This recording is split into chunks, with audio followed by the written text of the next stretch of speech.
am Sarah Coleman. I am the Senior Director of Race and Gender Equity at YWCA South Florida. And this is our speaker series. It is a live virtual discussion that we have about monthly to discuss important issues in the South Florida community. So we will have time at the end of this discussion for questions. So feel free to type your questions in the chat and we will come back to them towards the end of our discussion. So if you're not aware, all of us here at YWCA South Florida are knee-deep in our Community Justice Challenge. We are technically in week 3 of our Community Justice Challenge.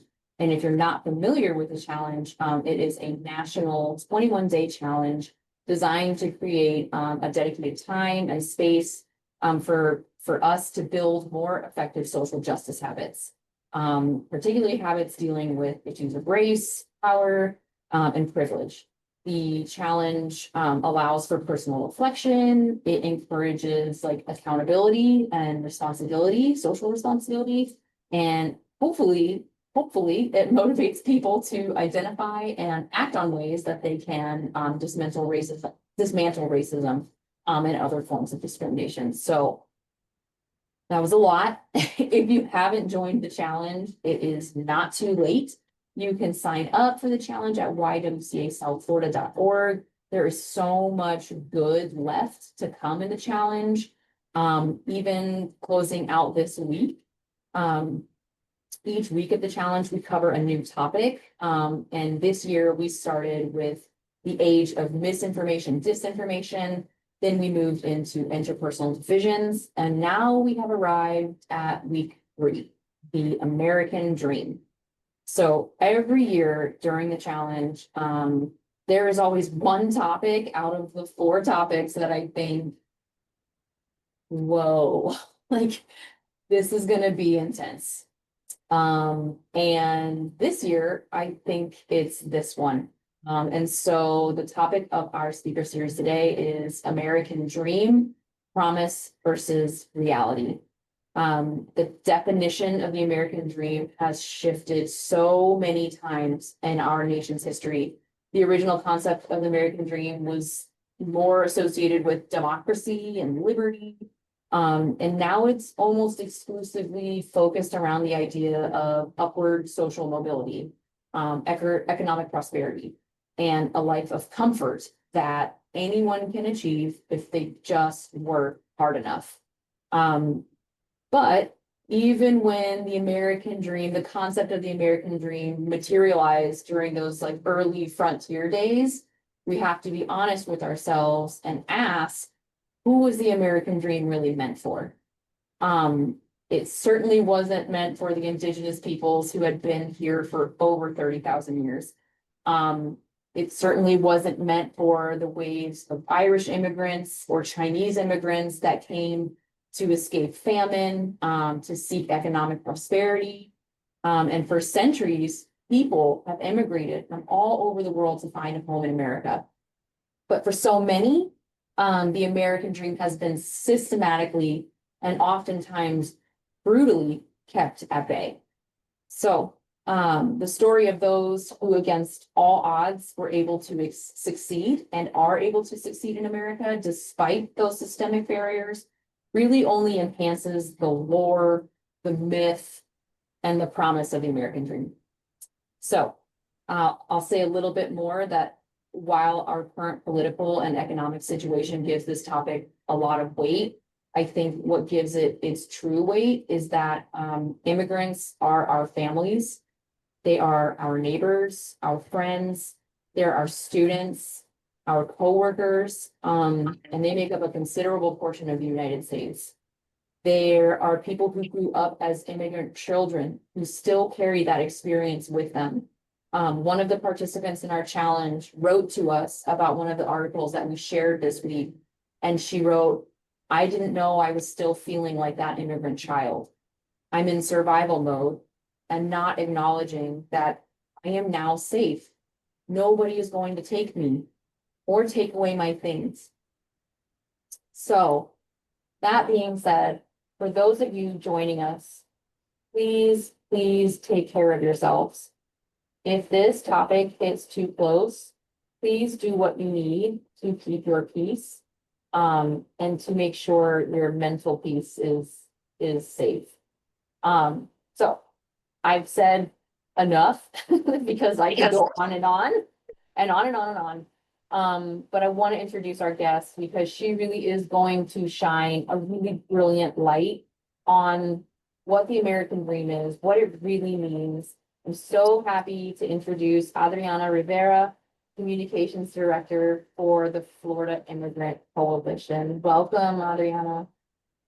Thank you so much. That was a beautiful introduction. I hope I can live up to it. Oh my gosh, I this topic just really kind of poured into my heart because of what's been going on, honestly, for a long time, but more recently, it's just been so devastating. And so I don't want to jump straight into that part of it yet. I'd love for you to just talk a little bit about what you do for Florida Immigrant Coalition, and about Florida Immigrant Coalition itself, just so we can have like the groundwork of who you are and where you're coming from. Sure, yeah. So, my name is Adriana, and I am the Communications Director for the Florida Immigrant Coalition. The Florida Immigrant Coalition is an 83 member coalition organization, nonprofit org, that reunites um, organizations, other nonprofit organizations throughout the state, all the way from Tallahassee to the Keys, under the umbrella of freedom, justice, and equality for all, including immigrants. We've been doing this work since I was a little girl. Obviously, I wasn't doing the work, but the organization is, I think, 25 or 20. I have to get back to you, but from either 25 to 20 to She's 25 a years grown up. old. Yeah, she's an adult. It's a full adult, yeah, it's a corporation. And it's been through its trajectory and its history.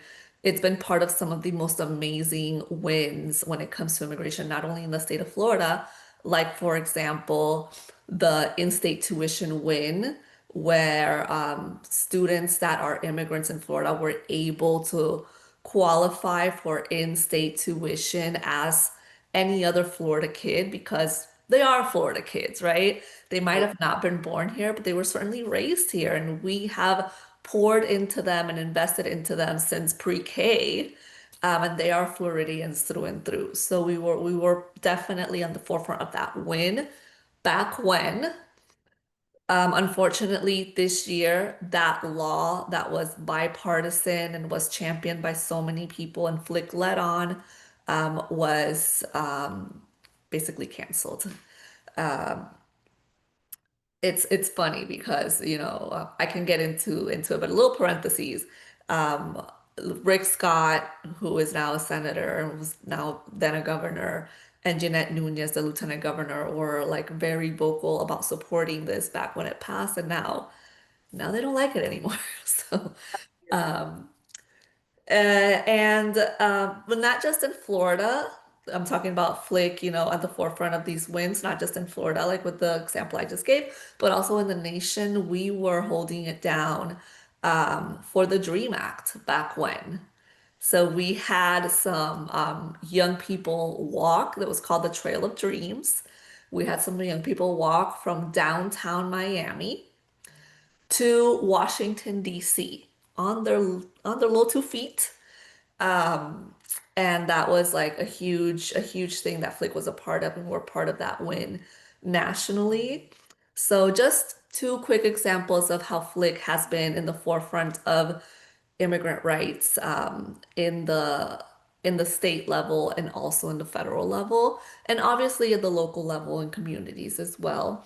But again, we stand for equity, justice, fairness for everyone, including Floridians. I mean, sorry, including immigrants.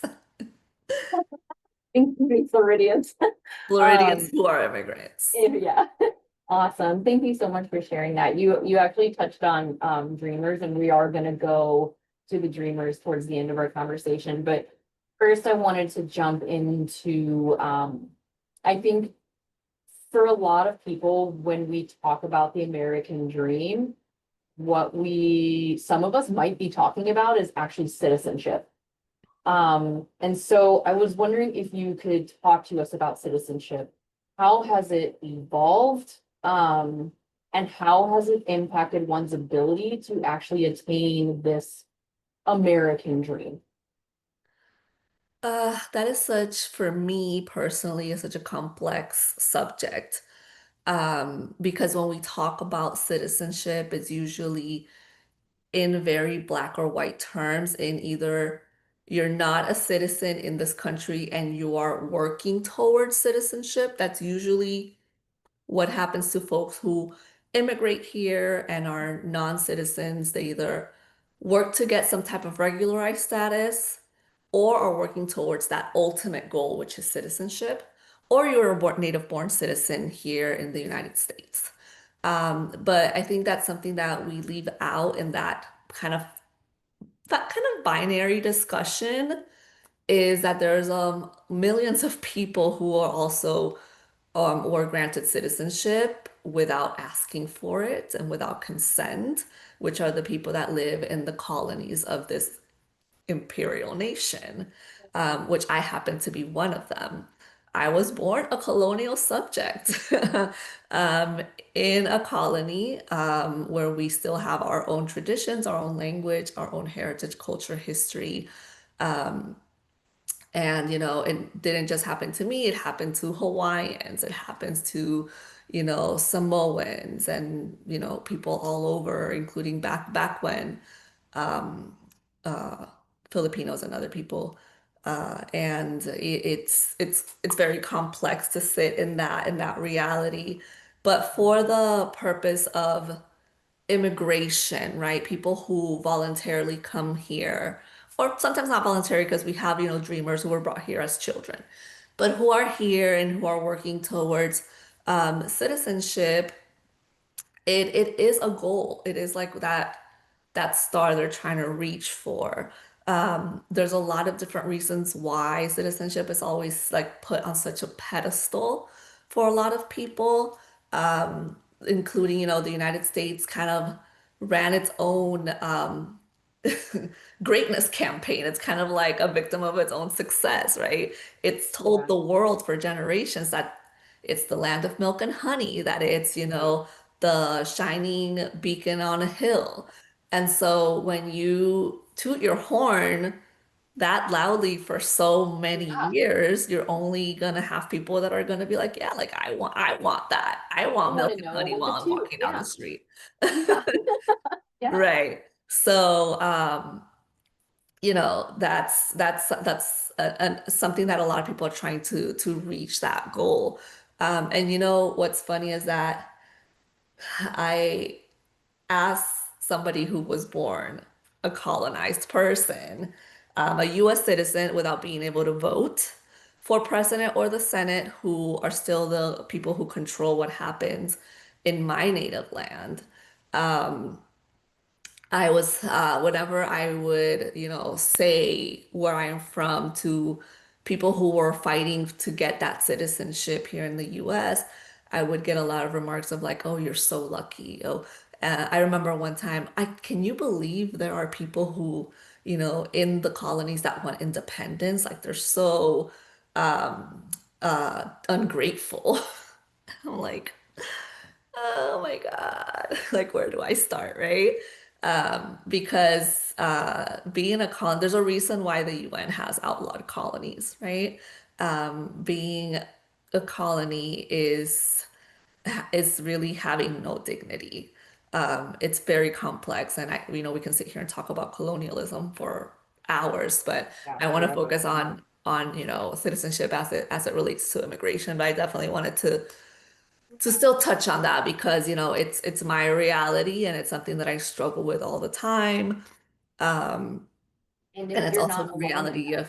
of many, Yeah, many people that, exactly. including even people from our First Nations, Exactly. I was gonna say that. Yeah, you're not alone in that at all. And yeah, it's a huge part of this. Yes. So, um, yeah, so citizenship. I know, you mentioned that, there are millions of people in between and citizenship has sort of been put on this pedestal. But how, I mean, I, w- someone who doesn't know the history of getting your citizenship, now it seems like an impossibility. Um, but how has it evolved over the years since I mean, Flick is 25 years old, but I mean, people have been coming, from all over to America for centuries. And so I'm just wondering, you know, how has it shifted? And I has it mean, shifted in positive ways, or not just negative? the conversation of citizenship is as different as there are nationalities. And that's something that people really don't understand, that there isn't one pathway. There's a pathway for each nationality in this world, right? That's why you have the phenomena of, for example, the Cuban Adjustment Act, where Cubans for years and years and years could just step foot in this country, and after a year and a day they're granted citizenship. Even today, after a year and a day, in most cases, not all, that's changing now. But in still most cases, after a year and a day they become US citizens. So it makes citizenship has also been like simplified in the mind of many people, Cubans certainly, but not just Cubans, also native born US citizens who believe it's kind of like just waving a magic wand. Right. Or And take a test, like, a lot of people actually believe there's a physical line you can get yeah, into. Like you send like an envelope of paperwork, and then you're like given a number and you just yeah, wait your turn. Like we've always heard, wait your turn, get in line. But there are nationalities who have literally no pathway to citizenship at all, like at all. So unless they marry a US citizen, and even my marriage, it's also not like waving a magic wand. That's why you have nowadays spouses of US citizens getting detained and deported. I think that what is happening today is really making people understand that they don't understand. yeah, There's a one hundred story, percent. yeah, there's a story that I just saw about a week ago about from a man. I think he was from somewhere in Europe, maybe the Netherlands, maybe Denmark, somewhere around there, and married to a US citizen, and he's detained. I don't know if he's deported already, but he was detained. And I think like those type of stories, people are like, wait a minute. And you have Yeah. veterans Yes. who are being deported because you can serve this country, but they still won't give you citizenship necessarily. You can sign up to die for this country, but they still may withhold citizenship. Now, a challenge to birthright citizenship, even though it's been stalled, it just put, yeah, and man, I think you just like kind of blew the lid off the box. Like it really it makes it very clear how little so many of us understand about citizenship. And I think it also puts citizenship in the same light as this American dream, whereas like, is it real? Yeah. So And I'm I think for most immigrants, citizenship is the ultimate American dream. Yeah, yes, 100%. And that's why I wanted to dig a little bit deeper into it, because I think when people say the American dream, they mean citizenship. And when our citizenships are challenged, or the paths to citizenships are challenged, it kind of throws everything into a tailspin. Like, well, if it's not this, then what is it? Like, what is citizenship? So thank you for diving a little bit deeper into that. I appreciate that. So I think, the American dream is still very, very real for recent immigrants, for people around the world. Like you said, we've been tooting our horn, and it's a real, like, cultural concept. And for immigrants who may have left dire conditions, they might be seeking asylum. They may have come for access to education or access to, you know, scientific study. But in your work, how often do those journeys become, does that dream become a reality? We do have our share of, and if the dream is becoming a citizen, that's what we're talking about, then yes, like of Yeah. course there are people who, gain their citizenship. There's I don't I forgot the number on top of my head, but I feel like it's a six-figure number of people in the state of Florida who today qualify for their citizenship, who have been green card holders, and qualify for citizenship. And one of the things that Flick does is, try to find those people and help them to get their citizenship because citizenship is also not cheap. A lot of those folks that qualify for citizenship don't have the means to get their citizenship. It's not free. It's not free and it's not cheap. And under the current administration, the fees are actually going up. So it's kind of also a Can wealth test. can you It share what it costs? Off the top of my head, I don't have the number. I That's saw the okay. I numbers, was just really curious. It's okay. and I think I saw the numbers maybe last week, but I mean, it's a quick research, a quick Google or Bing or whatever you want to use. Um, but the it's all, the fact that it costs money to become a citizen, and the fact that most US citizens in this country can't withstand a $500 emergency, and these are citizens, that kind of, sets the stage and kind of, you know, paints the picture of, well, if most citizens can't withstand a $500 emergency, you're talking about, this process that's costly for the process itself. We're not talking about lawyers. We're talking about just the documentation, filing the documentation.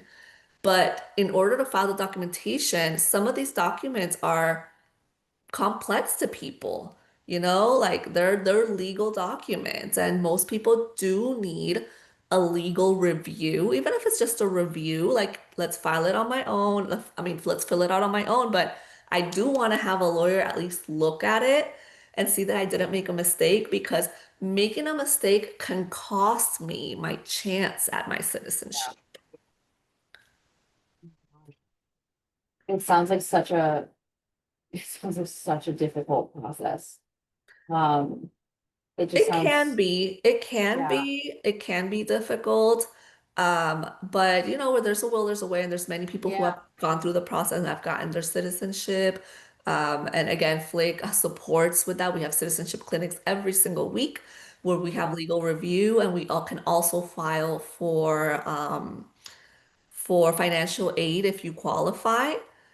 So, that's a way to kind of take down those wealth variables that are there to deter people who don't have certain monetary or social class, right, or status, because that's what they're there for. And I think blowing the lid off, like you were mentioning.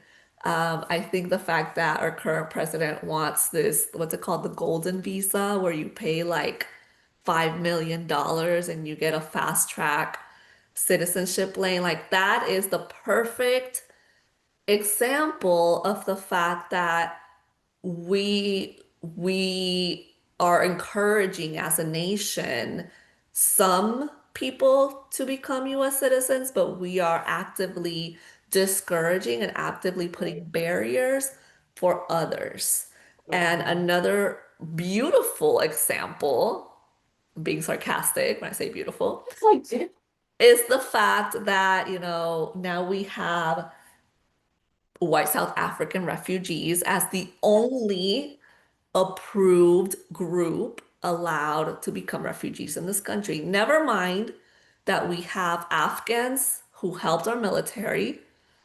Never mind that we have people all over the world in UN refugee camps, families, elderly, pregnant women, children that have been for years sleeping in tents, eating food rations that have been vetted, completely vetted and approved and are ready to fly. People fleeing war zones. Yet we are, opening the door to people out of um, conspiracy theories, people who the day prior to arriving were in their homes, their houses that they owned, and literally walked out their houses with luggage, with their belongings, locked the door behind them, left their cars that they own, while there are people that are sleeping, that have been sleeping in tents for years. I think it's like a totally new wild angle of like who's the American dream for. Like it's just such a I it's hard to believe. It's truly hard to believe. I think you just painted a really um scary picture. Um so we talked about citizenship, we've talked about, those barriers and who's it for, who's it meant for. But aside from those legal barriers, there are cultural barriers. And we just talked about one of them, which is our current political state. Um, but we are also in America living in a very like hyper individualistic age. Um, and I feel like this is a very American quality right now. And I wonder um, how this will work with immigrants who may not value individualism as part of their culture, and whether that would deter them from living in the Well, I think that most people that migrate here tend to look for communities where their people are already, right? So they kind of have that sense of home, they can have their food, there's some familiarity in it. So a lot of immigrants that settle in these type of communities don't have as big of that culture shock, or if they do, which they do, there's like something to fall back on that's comforting, right? Whether it's walking down the street in Washington Heights and going to a bodega and hearing, merengue and, being able to buy salami for a Dominican immigrant, right?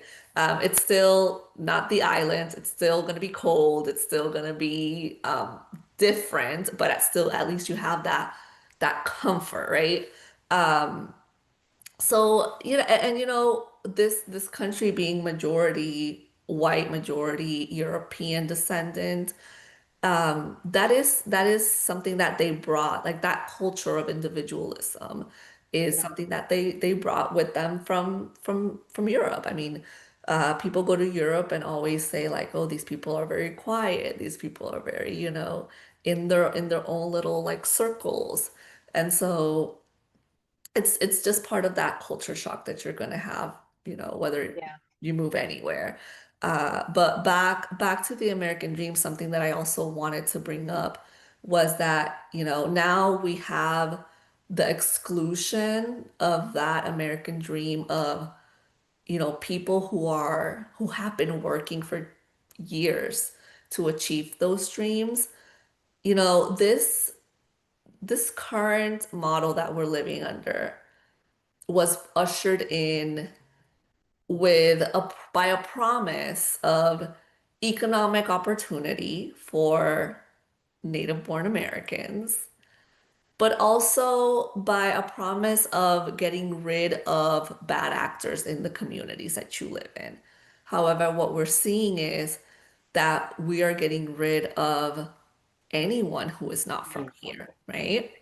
So we are looking within and shuttering those that are other, um, even those who have been here for 20, 30, 40 years, people who have businesses here, which has been um, their little piece of the American dream. Most people that come here are not looking to take over their block and Right. own every house and apartment, become the landlord of the community, or they're not looking to like, I don't know, amass these Yeah, crazy, well, like, mountains of wealth. Most immigrants are not Elon Musk, basically. yeah, yeah, Um, most immigrants really just want that little piece of the American dream. And what's the kicker is that they're not asking or demanding for it, they're working for it. right. They are rolling up their sleeves and working for it each and every day. And what's beautiful is that the next generation ends up being better. And that I think is what should be the American dream, right? The fact that every generation can have that opportunity to flower even better, even grander Yeah, than the previous one. And the thing is that since the American dream is also withering from native born people, especially white people, we're seeing that women are getting higher degrees at a higher rate than men. We're seeing that women of color are getting higher degrees at a higher rate than men. So when you feel like they, I feel like they feel the piece of the pie is getting smaller for them, and that yeah, can be scary. yeah, So in a certain way, I understand because it's part of human nature to kind of panic and try like what is going on, right? I need to safeguard my little acorns and I can't have the other squirrel come take it because that squirrel is getting so many acorns, right? yeah, yeah, So in that sense, it is human nature. However, we we have a a system of government because we as a society decided long, long ago that we needed leaders to shepherd us, right? And those leaders that are shepherding us right now are doing everything in their power to fan and feed that sense of they're taking something away from me, that innate human nature to want to turn inward yeah, and yeah. and And protect your own. it and hoard it and yeah, Yes, instead of appealing to the fact that this is the richest country in the history of the world, right? And this is the land of plenty, and there's enough for there's everyone. enough for everyone. I think that people have really, really, really bought into the fact that the resources that this country has are finite. And that's really far from the truth. Right. And the proof is in the fact that we have finite resources for certain things, but we have infinite resources for others. And you can see that very well laid out when any jurisdiction carves out a budget. Right. We're looking at the reconciliation budget up in DC right now, where there's so much for the 0.01%. There's so much for defense. There's so much for, arming this country to the teeth, you know. Now I heard Trump wants to do like a A dome, golden dome. a global, like not a global dome, it's like a A country golden dome. dome. Mhm. And there's so much money to turn Gaza into a Trump something Yeah, resort, there are plenty of resources, right? Yeah. but we don't have resources to take care of people's health care. We don't have resources for the Department of Education. We don't have resources to make sure that children are fed, that our elderly are fed, that our veterans are taken care of. So it's really sad that the American dream is turning into this type of nightmare, really, where people are just looking inward and people are really scared to lose what they feel that is finite resources. So I don't wanna like add a question, but where is, how do we fight that? How do we turn that and work towards something better than that? Because that is bleak. That is a very bleak um picture. And um for me, I get overwhelmed. We're in this work every day, Monday, I mean, every day. It doesn't go away. And I know a lot of people out there who um want to know what they can do, and how they can how they can flip that around. Because I don't, for me, that's not acceptable. That vision you just painted, that's unacceptable. So what can we do? Yeah, I think that's the question, right? Yeah, What can we yeah, You know, we're we as individuals are only one, but together we're a lot. I think it's important that even though it feels like this government doesn't care, the truth is that it does when it's hearing from the people that they care about. They really may not care about you and me and everyday people, including people who support them, but they care about companies and corporations. They care about really, really rich people and what they think about them. So I think that if you have any type of connection, right, to a corporation or a company, uh, you work for, I don't know, whoever, and you can talk to whoever it is, right? Um, the fact that tariffs have been put on and off and on and off and on and off hasn't really been because the American people have been screaming at the top of their lungs. It's really been because companies, big companies, have said we can't do this, right? yeah, Um, so that's like in the government section. I think the executive really doesn't care much except for the voices of power of other powerful influencers. However, there's the legislative branch, and they care because they know that they're up for re-election and they need to deliver. And the American dream is a very powerful rhetorical tool yeah, that I think I use all the time. The first time that I had to pull that rhetorical tool, it felt really slimy for me. It felt really unauthentic for me. I really hated it. But I know that the people I was trying to connect with, that connects with them, right? yeah, So I kind of had to check my own feelings at the door and talk to people in a language that they're going to understand. And I think that the American dream is something that still really, really resonates. I think with the majority of people, not just in this country, but in the world. yeah, Um, and it's something that resonates with our lawmakers too. So I think if you can contact your lawmaker, if you can set up a meeting, I think face-to-face meetings are, the most powerful way. But of course you can call, you can email, all of that stuff as well. But a face-to-face email, it like get together your neighbors, get together your friends, get together some people from work, make an appointment. These people are supposed to be back in their districts, I believe, once a month and make an appointment and use the American dream, how it really feels authentic to you if it does. And if it doesn't feel authentic to you, maybe you want to use it in the way that it feels authentic to your audience, right? Because it doesn't feel authentic to me, but I know it feels authentic to a lot of my audience.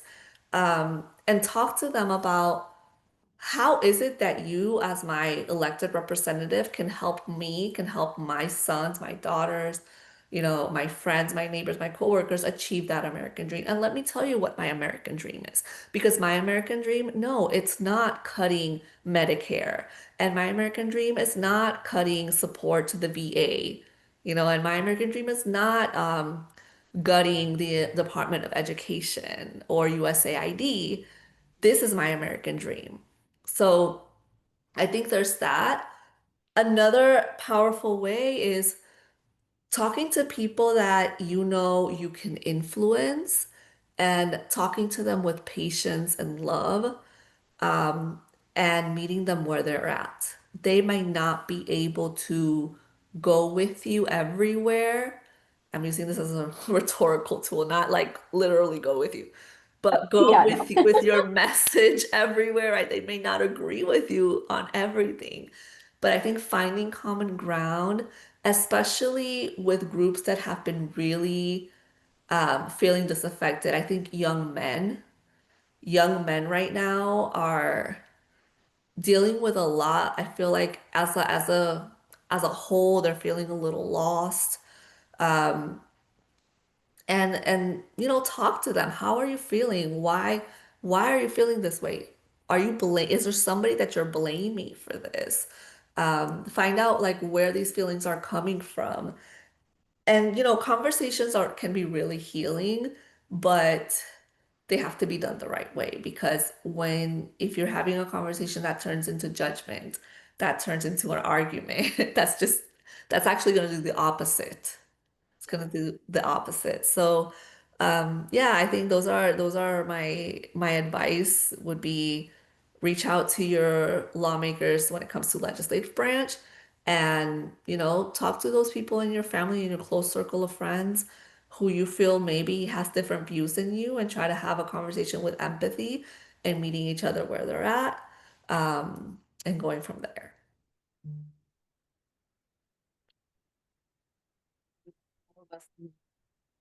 Some of those things. I want to kind of open it up to our guests or our audience to maybe ask some questions. If you have a question, please feel free to put it in the chat. We'll ask them. Or if you're feeling brave, you could come off of mute and ask your question out loud. Um, we have a few people in the room, so yeah, if anyone has or wants to share their own, I guess, vision of what their American dream is, we would love to hear from all of you. So please feel free to share. And mine's brave. And I'll keep asking questions. No, I'd love to know what everybody's American dream is. Yeah, I love that idea actually. Sarah, what's your American dream? Oh my gosh. So when you were talking, I forget what point you were talking, but I saw my American dream like vividly. And so I'll start that over. I don't know what my American dream is, but I know that I am sort of like maybe I am like a living embodiment of an American dream. My ancestors are slaves. My dad grew up in Jim Crow, Kentucky. Um, and when you were talking about how the next generation, if you hope that the next line is better than the last, and I know for my great grandfather, great grandfather who fought in the Civil War in the United States colored troops, um, he fought to end slavery. And I am not an immigrant, but I am, my ancestors were stolen, and to go from stolen to where I am now, I think it's like a twisted American dream, but it is like I'm here, and everyone behind me fought for me to be here. And so I think for me, when I think of the American dream, I think of me and my brothers and my sisters. So That's beautiful. And I think it's when you said the twist, it's so twisted American. I think most dreams, American or not, but especially American dreams are don't go in a straight line. yeah, They're yeah, kind of like this, and they're complicated, yeah, and they really like boggle your mind a little bit, right? And they're long, you know, they're so, they take generations. And that's, you know, that's, I, during times like these, I told my coworker, you know, I really do look to my ancestors because, you know, things are bad, but things have been worse. So, Yeah. My I guess American dream if I had. I mean it's also very complicated for me because first of all, I'm a mix of three different peoples. So I have ancestors that were also stolen from Africa. I have indigenous Caribbean First Nations ancestors, and I have ancestors that came from Spain looking for their American dream, which, you know, as a continent of the Americas in that context. And, you know, they landed in the Caribbean. And then I personally, I came here out of my own free will, right? Even having complicated feelings with this country as an imperialistic country that has caused so much havoc on different countries throughout the world and how it has how I had lived under a second class citizenship my whole life, right? That's very complicated to say like, well, I still chose to come here, right? And I am doing so much better than I was back back home. So I am thankful for that. And I think this country can be so great. And I think my American dream is doing everything that I can to for that dream to become a reality for more people, including my family that lives back home, so that they don't have to live a second class citizenship. mhm, I think that's really, mm, I hope I hope that vision comes to life. I really do. Does anybody else want to share? Everyone is very quiet. But if anyone is feeling, if they want to share their American dream, please do. Or if you have any questions for Adriana, please share. We'd love to hear from you. It can be about Flick, it can be about this Yeah. topic. I have a question. Yeah. Adriana, I feel like you're just this wealth of knowledge, and I feel like you really just, when you just like you grow up and you're like, oh, like the American dream, it sounds so nice, and then you're just like, oh, you kind of realize like it hits you like what it really is. I'm wondering like kind of like what radicalized you, I guess, or also like just if you have like a resource or like a book or something that you read that just like really just like kind of like hit you. Obviously, like as you grow, you like learn different things, and you've been working in this field for like a long time, but I'm wondering if you have like one source to like kind of get to somebody. I think I was born radicalized. I Doesn't seem I new. you know, my mom's family, which is the one I really grew up with, was very active politically without knowing it. They would go to marches and go to protests. And, you know, seeing as a young girl the images of, and I've been trying not to say exactly where I'm from, but I guess I'm gonna have to at this point. Seeing the images of the US Navy bombing Vieques island, which is part of the archipelago of Puerto Rico, um, and what has happened since, and the fact that my people were able to stop it.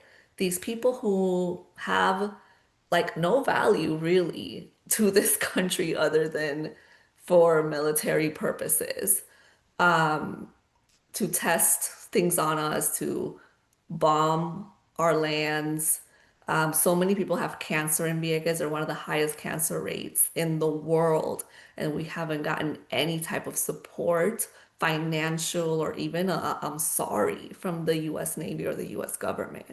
I think seeing that and seeing the images in the TV of when it was happening of people going in these little like boats, these little like fishing boats. I'm not talking about big, I'm talking about little fish, like with the motor in the back that you steer in the back and rushing Vieques in a wave of these little boats and people getting arrested and having dogs turned on them. Like that really, oof, that was one of the things that really did it for me. And since just reading about, reading about the civil rights movement, reading about what happened in Hawaii, and there's a great song by somebody called Bad Bunny about it. Yeah. Um, I yeah. thought Bad Bunny might come up. I don't know why. I was like, I bet Bad Bunny comes up at some point. Yeah, yeah. Yeah, so all of that really like radicalized me, I guess, if you want to call it that. Um, and I want to address Joan's question, aren't we all immigrants outside of Native Americans? Why are we so inhumane to others? This worries me. Yeah, I think it goes back to when I mentioned that we're living under a leadership that is fanning the flames and feeding into our most basic and reptilian instincts of this is mine, I want more, you can't have it, and if you take some for you, there'll be less for me. I being a communications director, I train people on communicating to persuade all the time. And one of the things that I teach is we have two parts of we have two hemispheres, but we also have the upper and the lower brain. And this is really cool. So, our lower brain is called the reptilian brain, and it's what gets developed first. So, this is what children, get developed, right? So, it's like it takes care of your basic needs. You're hungry, you want food, you're need to do your pee pee, your poo poo, you need to breathe, like your basic necessities, that's down here in the lower brain. It's also called the reptilian brain. It also has no empathy, no control of emotions. This is why kids will, throw themselves in the floor of a Walmart and cry because their stuffed animal fell or whatever, right? So no control of emotions. Now, the upper brain is that thing that gets developed after, and it has empathy and it can reason and it controls emotions. And it's that adult brain. Now, when it's really, really easy to activate the lower brain, it's a lot harder to activate the upper brain. So, these people that are in power now, they know this. And that's why they use fear to really, as a motivator, as a tool of communication. These pictures where, I mean, think about the Secretary of Homeland Security going to El Salvador and standing in front of these men who are completely dehumanized, right? She's using that as a backdrop to appeal to that reptilian brain, the fear of these men being, so aggressive and so dangerous. And it works for a lot of people. Our job is a lot harder because we have a two-step process. While they only have one step, activate the lower brain. Activate the lower brain. This is mine. I can't share. I'm not going to have enough. You're bad. I'm good. That's that. We have a two-step process. We need to calm down that reactionary downstairs brain, calm it down, then activate the upstairs brain. It's a two-step process, a lot more difficult, and it means we just have to work harder. But their job is just so much easier. So, it's unfortunate, but it's definitely it's part of human biology, and they have been able to really tap into that more masterfully. So, why are we so inhumane to others? Because a lot of people are operating in that reptilian brain. That's where they're operating. That's it, and it's getting harder and harder as they're fed more talking points and propaganda and visuals based on fear and dehumanization. it's getting harder and harder because that's what they keep ingesting, right? So it's kind of almost you kind of have to deprogram that reptilian brain when it has been stimulated to the point that a lot of people nowadays have been stimulated. It's tough. It's the go-to instead of the like last resort. I will say, as a mother of a 4-year-old and a 1-year-old, I am really good at working with the reptilian brain. So I've got a head start on that. But I really want to thank you, Adriana, for sharing with us your own experiences. I know this, like I said in the beginning, this is like it's just such a huge topic. And it's so personal for so many, and I really appreciate you sharing what you've shared. But I also just appreciate your brain and your passion for this and your work in it. It's so important, and Flick is like one of those organizations that if they weren't around, I don't know what we would do. The South Florida community really the Florida community really relies on Flick, so we appreciate everything you all do.